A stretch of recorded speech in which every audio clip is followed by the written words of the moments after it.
Welcome to The Explainer. Today, we're breaking down the really high-stakes talks planned between the U.S. and Russia, all aimed at trying to broker an end to the war in Ukraine. The location? Alaska. And the stakes?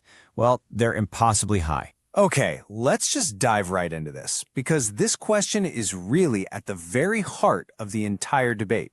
The announcement of this summit, well, it sent shockwaves through the international community, but for very different reasons depending on where you stand. So, what are the basic facts here?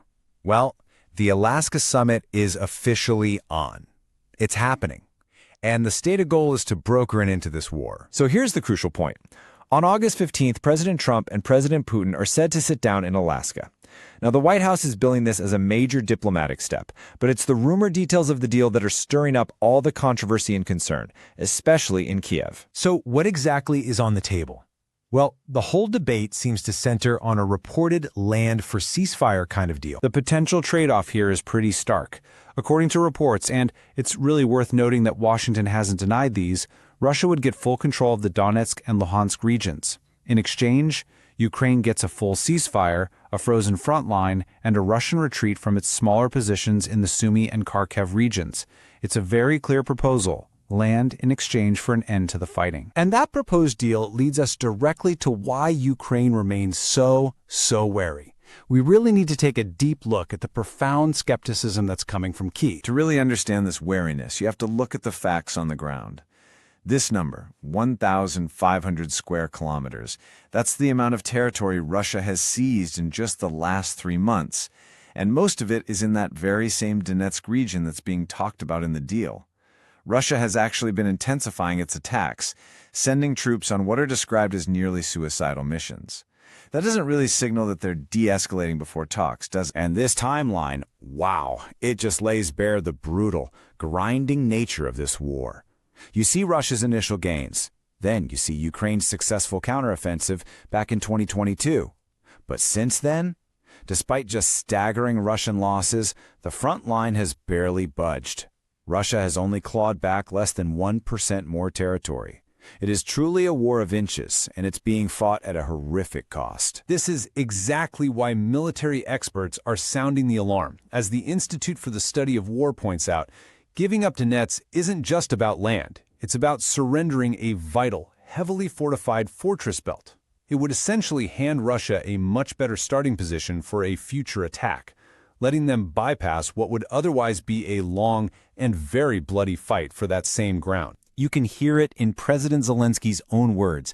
He's drawing a really clear line here. He says they need a real, long peace, not just a pause in killings. For Ukraine, there's this deep fear that a ceasefire is just a temporary stop, not a genuine, sustainable end to the war. And beyond the military strategy, these concerns are really rooted in a fundamental lack of trust.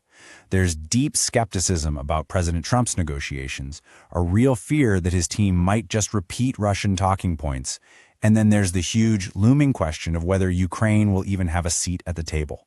It all just culminates in this belief that a truly sustainable deal is impossible. Okay, so let's flip this around and look at it from the other side.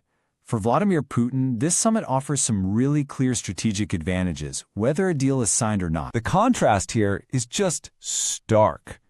In the West, Putin is largely viewed as a political pariah, right? He's facing an ICC arrest warrant for war crimes. He hasn't had a one-on-one U.S. visit in over 15 years.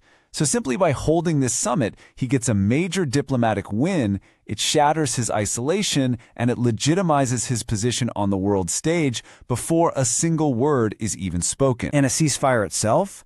Militarily, a pause could be a massive benefit for Russia. It would give them time to rest their exhausted forces and, critically, to build up thousands more drones and missiles for future attacks. At the same time, it would force a halt to Ukraine's increasingly successful drone campaign that's been targeting key military sites and oil refineries deep inside Russia. So for Moscow, a pause could just be a strategic reload. This all brings us to the core dilemma of this Alaska summit. Is it truly a peace deal, or is it just a pause? And that leaves us with some pretty fundamental, unanswered questions. First, and maybe most importantly, is any deal made without Kyiv's full participation and consent actually legitimate? This really strikes at the heart of national sovereignty and that long-held diplomatic principle of nothing about Ukraine without Ukraine. Which leads to the ultimate fear from the Ukrainian perspective. Is this ceasefire simply a strategic trap? Is it just a chance for Russia to regroup and rearm, only to launch a deadlier offensive down the line? So, we're left with this final, crucial question. Is the Alaska summit a historic step towards ending a brutal conflict? Or is it a dangerous gamble that risks legitimizing aggression and setting a precedent that could destabilize the entire region? The whole world is watching to see whether this high-stakes meeting will be a breakthrough or a betrayal.